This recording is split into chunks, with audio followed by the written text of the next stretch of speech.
Alhamdulillah wa syukurillah wa rahmatillah la haula wa la quwwata illa billahil aliyyil azim. Alhamdulillah pada siang hari ini ya kita masih diberi kesempatan sehat, nikmat dan semuanya dalam keadaan sehat. Kali ini kita akan membahas tentang bagaimana pengertian birokrasi di pemerintahan, karena ini mata kuliah wajib.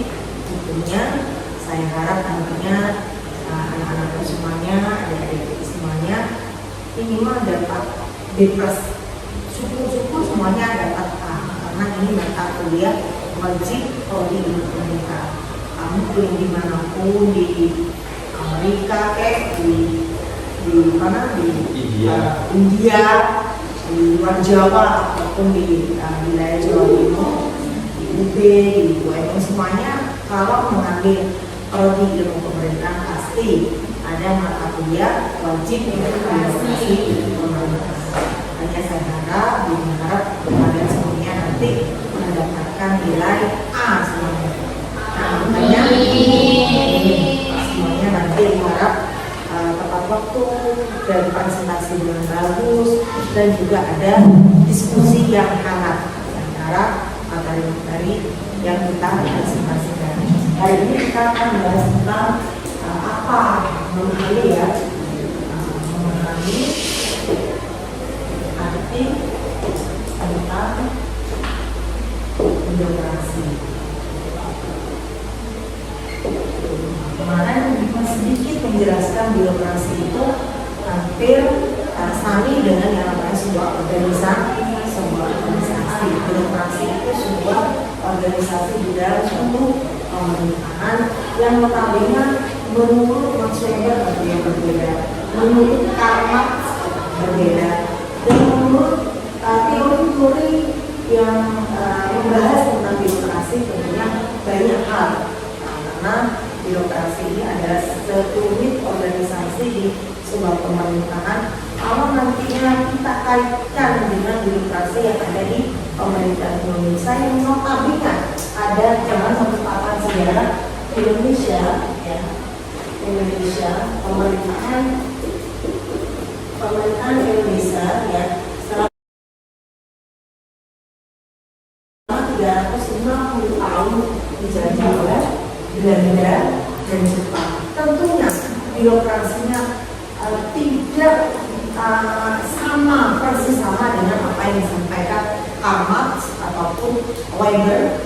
Beliau notabene sejarahnya mempunyai sejarah sendiri-sendiri. Indonesia lebih condong tentunya di birokrasinya di ala Belanda ataupun ala Jepang, karena selama 360 tahun bisa dijajah oleh Belanda, khususnya sekarang ini. Nah, itu sebelum kita memasuki tentang teori-teori tentang birokrasi yang ada di Indonesia, kita kupas tentang memahami dulu tentang apa pengertian birokrasi. Ada yang bertugas, Kak Naila, dipersilakan.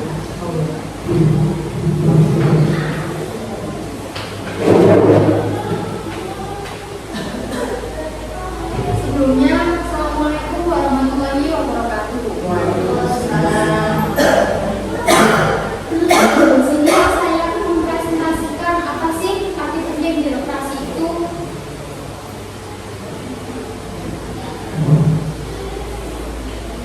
Nah, apa itu birokrasi? Secara etimologi, kata birokrasi berasal dari Prancis, bureau, yang artinya meja atau kantor, dan bahasa Yunani yaitu kratos atau kekuasaan pemerintahan. Birokrasi dapat didefinisikan sebagai suatu tipe organisasi besar yang melaksanakan kegiatan administratif secara sistematis dan rasional melalui prosedur baku dianggap berdasarkan kompetensi. Jadi misalnya di kita itu aja ya, di istilahnya, misalnya negara itu komputernya. Nah, dalam satu komputer itu pasti ada sistemnya. Nah, sama kayak itu. Jadinya birokrasi adalah sistem yang mengatur semua program berjalan dengan tertib, misalnya program KTP, program jalan tol,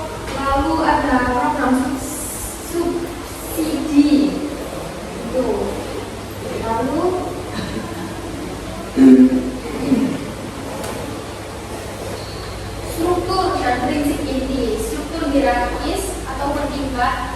Birokrasi memiliki tatanan organisasi yang jelas, di mana kewenangan dan tanggung jawab diatur secara bertingkat dari atasan hingga bawahan. Setiap pegawai bertanggung jawab kepada atasan langsungnya. Lalu ada aturan tertulis atau formalitas.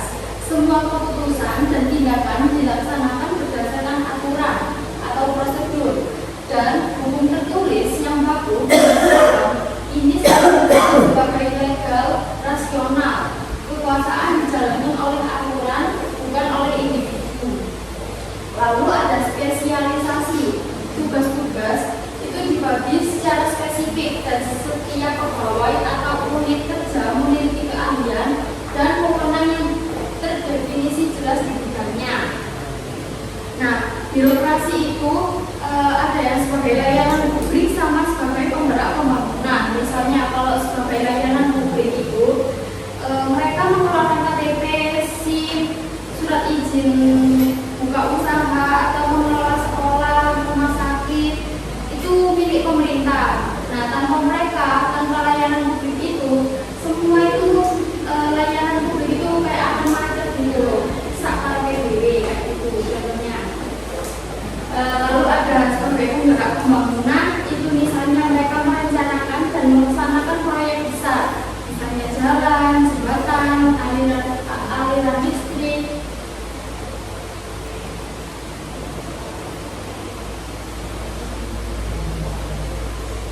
Ini apa arti pentingnya?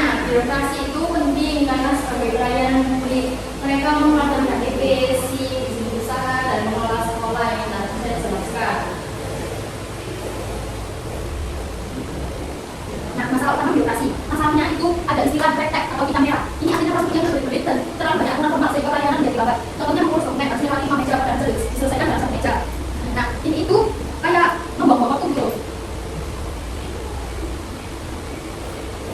Cara mengatasi red tape tadi itu melalui reformasi birokrasi. Nah, apa sih reformasi birokrasi itu? Reformasi birokrasi itu upaya besar untuk menjadikan birokrasi pemerintah, para pegawai dan lembaganya menjadi lebih baik, lebih bersih, lebih efektif dan lebih layanan masyarakat. Jadi kayak dirombak itu, tidak gampang sistemnya. Nah, tujuannya itu membuat birokrasi menjadi bersih, cepat dan melayani. Caranya itu dengan digitalisasi atau e-government, yaitu memangkas prosedur dan memastikan pegawai diri berdasarkan kemampuan meritokrasi, bukan koleksi. Menurut kalian apakah yang bisa ditanyakan? Tidak, ada yang belum jelas.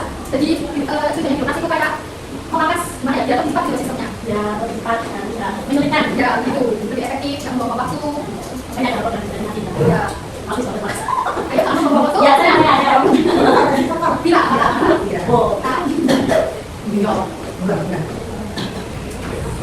Oh, mengapa partisipasi publik dan mekanisme pengawasan masyarakat ini dianggap penting dalam konteks reformasi birokrasi?